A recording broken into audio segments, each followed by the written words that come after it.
In March 2020, during the initial days of the coronavirus pandemic, people held at the Bristol County House of Correction ICE Detention Center in North Dartmouth filed a petition in United States District Court of Massachusetts. In great fear and anxiety about this new and highly contagious disease, they asked the court to either release them or to order the implementation of safety protocols at the detention center. Some of these detainees have lived and worked in the United States for decades. Many have spouses, children, and other family members in and around New England and have worked and gone to school in these communities. They work beside us, sometimes cook for us, sometimes take care of our children. The words you will hear now are directly from them as written by them. We cannot film them or give their names for their own protection, so we asked others to read their sworn statements on their behalf. I'm currently detained at Bristol County in Unit B. I have asthma and only one of my lungs works. I need an operation on my right hand, which is not working properly. I was given a new inhaler for my asthma 3 weeks ago, but it is expired. The date on my spray is December 2019. The bathroom stalls and showers are also very crowded. We are all kept in the same room for weeks, with no separation or distance. I've seen guards with flu-like symptoms like the coronavirus. The correctional officers do not wear any protective gear. I saw the nurse giving medication without any gloves. We asked the nurse to put on gloves, and she laughed at us.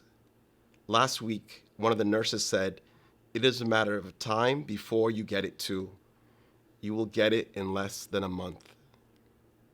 I am detained at Bristol County and Unit B. I suffer from debilitating depression and anxiety. The facility has not provided any guidance or information to help us protect ourselves from this coronavirus. I am worried I'm going to get sick and die, especially because I can follow proper hygienic and sanitation in here. I have at least seen one of the detainees arrested and placed here since the coronavirus outbreak. He got very sick and they took him out. Even after the incident with the sick person, we have not received any protection. No sanitizer, disinfectant, or antiseptic. All immigration detainees share the same fare. I am detained at Bristol County. I am in a unit called C, which has 8 cells of ICE detainees, 2 in each cell.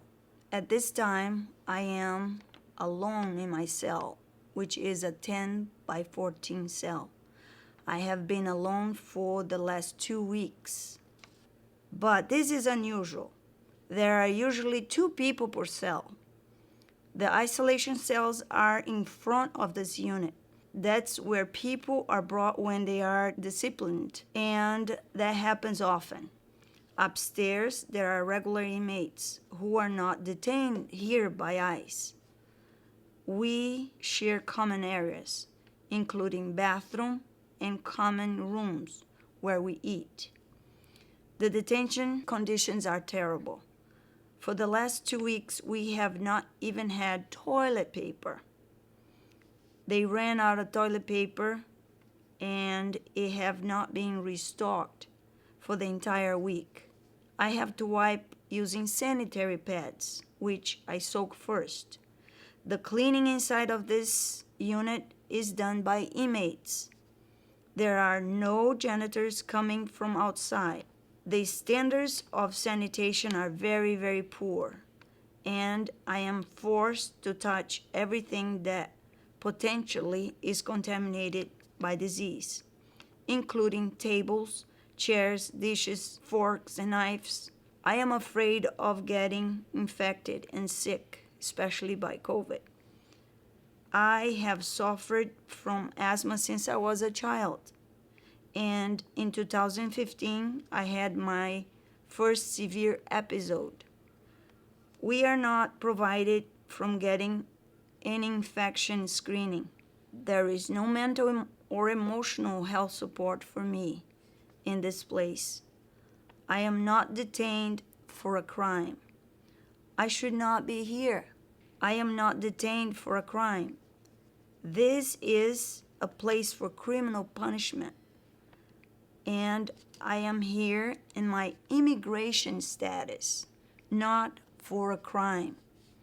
I have been here for more than 1 year. I was detained in Unit B. I'm afraid of getting infected. I have asthma. I am one of 47 individuals detained in a very crowded room. I also have anxiety and depression. Where I am, people are right next to each other all day. The conditions are nasty. The walls are dirty. There's dust everywhere. The bathroom is disgusting. There's no toilet paper, no napkins in the bathroom. The soap that we use is watered down. We are pretty much just washing our hands with water. We do not have any supplies to keep things clean here. No bleach, no disinfectant, nothing. None of the officers wear masks, gloves, or anything. ICE keeps bringing people in from the streets. I feel trapped. I feel like a dog caged in like I'm in a kennel. They play us like we're animals. We're not animals. We are human beings. My brother was apprehended by ICE officer and taken to Bristol County House of Correction. When he got there, he told me I needed to deposit money on his account each day because he does not have enough food. He is given only crackers, coffee, and bread. He is hungry all the time. He suffers from stomach hernia. He suffers from respiratory problem. He has asthma, and he has pacemaker. While I was eating every day, 3 meals a day, he was going hungry. As a result of their petition and hearings held, Federal District Judge Thomas Young found that their complaint had merit. He said, "There is little doubt that the detainees would likely demonstrate at trial a substantial risk of serious harm to their health arising from their conditions of confinement amidst the COVID-19 outbreak." He ordered 43 people to be released and confined to their homes. He ordered testing of all remaining people held, and he put a hold on any more immigrants being admitted to the Bristol County Correction Center. But on May 1st, Sheriff Thomas Hodgson and correctional officers ordered the detainees out of their cells with their belongings. They were told they were going to be tested for COVID, as ordered by the judge, but given past experience, they were afraid of what Hodgson had in mind. So they sat on their cots and refused to go. Here again, the detainees write in their own voices. The sheriff said, "I'm not playing games. You guys are going to go, or I am going to drag you out of here." I saw how aggressive the sheriff was. The sheriff said, "This place is clean," and everybody laughed. When we laughed, his face changed. His face is red. "I'm done. I'm not playing. Let's go." Then a man started talking on the phone, and the sheriff reprimanded him and grabbed the phone away from him and put gas on his face. So then we were all scared and looked for a corner so as not to be assaulted. I saw one of the SWAT teams holding a pipe bomb about 1.5 inch in diameter and about 8 to 10 inches long. It was black in color. The SWAT team wore gas masks and helmets, bulletproof vests, gloves, and ear covers. I saw 3 dogs. They set bombs off. I was on a bunk, face down, and eyes closed. I heard boom, boom, boom, over and over. SWAT and dogs came everywhere, screaming and yelling and barking in a rifle-style gun, which I saw briefly. I believe it shot rubber bullets. I did not move. About 2 to 3 minutes later, a SWAT member put handcuffs on my hands behind my back, so tight that I begged him to loosen it. He didn't. He picked me up and threw me on the floor. The floor had glass all over the place. I attempted to lift my face off the ground, and he told me, look down, and swore at me. He then put a knee in my back and all his weight on it. I started screaming, "Sir, you are breaking my back."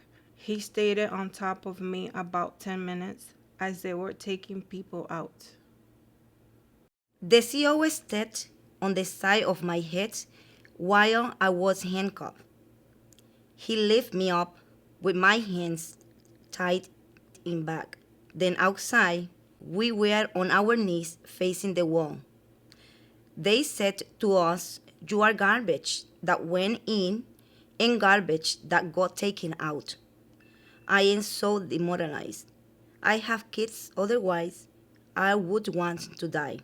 3 people want to kill themselves. It feels like they are committed torture. They took me out. I was placed on my knees facing against the wall.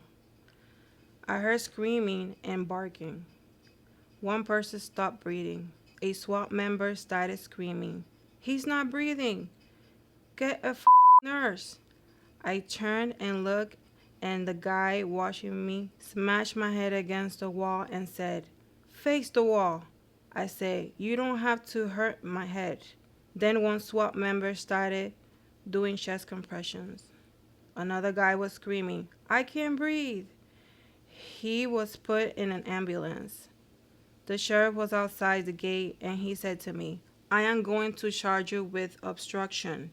At the very end, they took me into the truck and took away my mask. We went to medical. Medical asked me if I wanted to hurt myself or anyone else. I said no. Guards then took me to segregation. They stripped me and searched me, opened my mouth, lifted my tongue. I was then forced to squat and cough. Then they gave me a piece of blue tarp and put me in a freezing shower. They made me open and close my eyes. Then they put me in cell G5. I was naked. The steel bed had one sheet of plastic on top of the mattress. I stayed there for 2.5 days naked, day and night, with one guard staring at me night and day.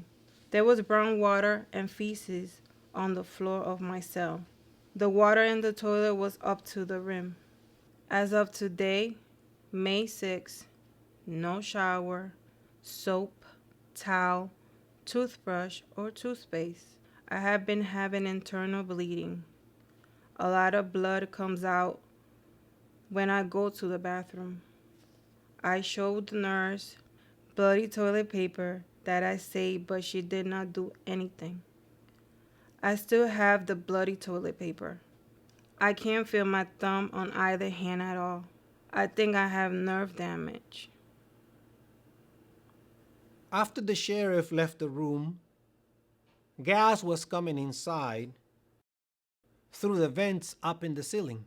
Everybody started choking. Something smelled, and we started coughing. We were standing near the TV with our hands down. Next thing you know, they throw a grenade. We hear a boom. Your ears start ringing. People ran. Some people to the movie room. Some under a bunk. We ran into the bathroom together. In the bathroom, that's where they came. Before they came, we were already face down. But they sprayed us. I said, "I'm already on the floor." But they stepped on my head over and over and ground my head into the glass on the floor, which went into my forehead and bled on my clothes. Then the CEO stood on my calves and ground them with his boots. I was handcuffed. They ripped my t-shirt off of me and dragged me. They brought us outside on our knees facing the wall. That's when I see a guy crying. He can't breathe. The guy was swaying backwards. They dragged him. I said, "Allahu Akbar." And the sheriff looked at me, made a gun with his hand, pointed it, and said, "Bang." Right after this attack, the Attorney General, Maura Healey, opened an investigation and ended it in December. In her report, she finds, "Our investigation revealed that the Bristol County Sheriff's Office violated the rights of detainees by using excessive force and by seriously risking their health and safety." The report continues, "This callous disregard for the well-being of immigration detainees is unacceptable and must be addressed through the significant reforms we outline in our report. My office expects the Sheriff's Office to implement our recommendations to ensure that the serious systemic issues we've identified at the facility are remedied." The Sheriff has rejected the report, and to date, no reforms have been initiated. As the pandemic winds down, current law allows those released to be detained in federal custody once again.